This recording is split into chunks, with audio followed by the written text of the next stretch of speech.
Who is Nathaniel Hackett, and why did he get this job? Nathaniel Hackett, Dan, is a fascinating guy. He's 42 years old. He's been a longtime coach, going all the way back to his days in Buffalo with the Bills, at Syracuse, down in Jacksonville, where I was in attendance at Heinz Field after the 2017 season when the Jaguars, with Blake Bortles at quarterback, put up 45 points on Pittsburgh to go to the AFC Championship game.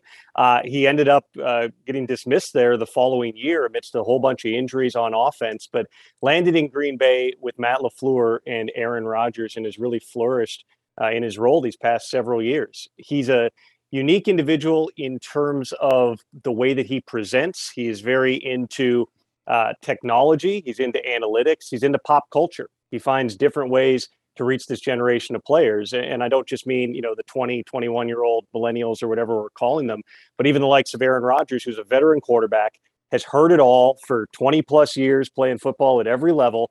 And Rodgers is one of Hackett's biggest fans, to the point that last year when Hackett got his first head coaching interview with the Falcons, Aaron Rodgers called Atlanta and said, "You need to hire this guy." Oh. So the fact that now he's getting the Broncos job at a time that, Dan, you might have heard there are some questions about where Aaron Rodgers will be playing football in 2022, if anywhere, it's a really good fit for a bunch of different reasons. And I'll tell you this, he's so high energy, Nathaniel Hackett is.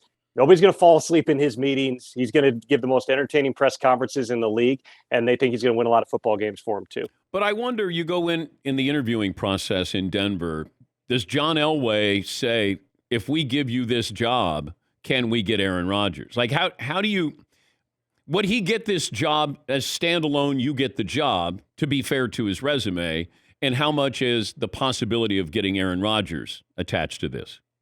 Well, as the Broncos were going through this process, and general manager George Paton has been the one leading it, they knew that they couldn't hire a coach based solely on a contingency that may or may not happen. Of course, last year, Denver was the most linked spot to Aaron Rodgers. Rodgers, at various points, told people that Denver was a place he wanted to go. He may have even thought that's where he would potentially end up.